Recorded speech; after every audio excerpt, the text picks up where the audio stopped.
Our friends at 505 sent me a code to check out Typhoon Studios' brand new game, their very first game. It's called Journey to the Savage Planet. Big news around Typhoon Studios recently. They were acquired by Google to be a part of the Stadia family before they had finished and shipped their first game.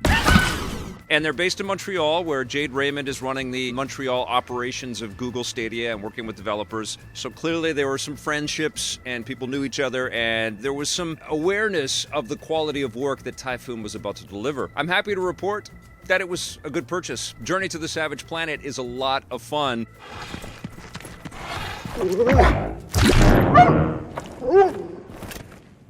I didn't know quite what to expect out of this game when I checked it out for the first time at E3 last year. It's very colorful. It's like almost too much information. Visual stimulation is coming at you when you first jump into this thing. But you can kind of boil it down to explain it like a kind of goofy Metroid. It's definitely made with a, tongue firmly planted in cheek. It's supposed to have a, crazy sense of humor to it, and that's exemplified by these insane video sequences that were put into the game. They play on little video monitors, and of course you can watch them after the fact. That's what I'm talking about. They all have to do with this space colonization and resource gathering operation out there, headed up by the CEO with crazy hair, and he's always doing something that he shouldn't be doing in front of the camera, and he gets caught, and he's basically talking with you as this research scientist to go and explore this planet that you have landed on, but it's incredibly dangerous. It's called the Savage Planet for a reason. It looks kind of like a building-sized death meatball. There's also these wacky commercials. One of them has these brain wipes where the actors in the video sequence are actually pulling wipes from inside of their ear and in their nose. It's gross, but it's funny. Brain Wipes intelligently navigates the interior sectors of your brain, removing any thoughts of malcontent, putting you back on the track to a positive outlook.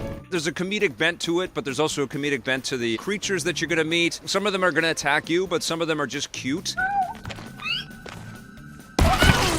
And you'll scan them and you'll add them to your index of all of the characters, and it's like Pokemon cards, which is also really funny. But you're collecting data on all of these creatures, you're collecting data on the plants. Some of the plants will be medicinal, some of them may give you weaponry that you'll have to employ when you meet and have to beat some of the tougher boss creatures that you'll encounter. And for the most part, you know what the deal is. You have to go and you explore, and you see that there's some areas that you can't quite get to, and you wonder, I wonder if I'm going to find some, abilities that I'll be able to access that high ledge up there, or I'll be able to jump from this platform all the way across to that platform. And that's precisely what happens. You unlock the alloys and the ingredients basically to outfit your suit with better gadgets so you can jump farther, and you even get this electro grappling hook thing that will let you leap up to different ledges, provided you found the perfect area. You have to see the little icon pop up and tell you on screen that, yep, you can grapple to that specific point.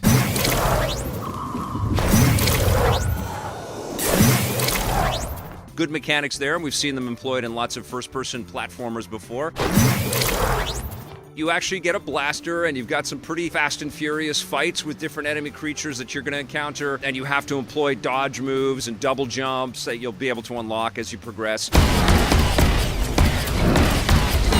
You'll be able to build up your health by eating these golden eggs. And, there's lots of little cool mysteries and secrets and alien artifacts and things that you'll discover, which will, embellish the overall story of the game. Impressive! I was surprised that the mechanics worked as well as they did. I didn't expect it to be such an action-packed game. I thought it was going to be a little bit more experiential and a little bit more kind of like trying to uncover the mystery, almost, leaning in the Myst direction. I also saw this game at the same time as I was being demoed The Outer Worlds, and The Outer Wilds had come out, and there was this kind of blending and mishmash, and Astroneer was out. So it was like all of these space-themed video games were being talked about at this exact same moment, so I didn't quite know what to expect. It's a little bit lonely, and it's definitely not as epic as something like Metroid Prime. It's definitely not an RPG like The Outer Worlds or something like that, but it's fun. That's what really drove it home for me, is it's just fun to play. I think we should both just take a moment here to reflect on how far we've come. Now, there is a co-op mode in the game, but I got a pre-release code, so I wasn't able to sync up with anybody and check that out. How amazing!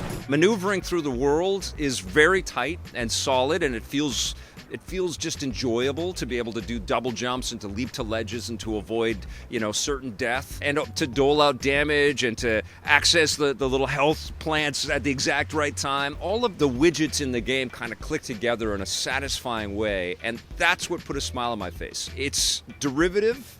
It feels like some other types of games and other types of mechanics that we have experienced before. But you know what? It's been a long time since we've had a first-person Metroidvania type of experience like this. I guess we had a Metroidvania experience with Jedi Fallen Order, but this is like a combo of some of the stuff that we saw in BioShock and some of the stuff that we saw in Metroid Prime. It's certainly not state-of-the-art technically, but that doesn't matter. The core of it is just enjoyable, and I actually like this AA positioning that 505 has put themselves in, and I think Typhoon is trying to create for themselves. This is a team made up of a lot of veterans that have worked with massive studios and huge teams, and they wanted to try something different. They really focused on, something finite and measured and achievable by a smaller team, and I think they accomplished it. Journey to the Savage Planet is a tremendous amount of fun. Is it? Are we done? I think we're done. Great job. Powered up.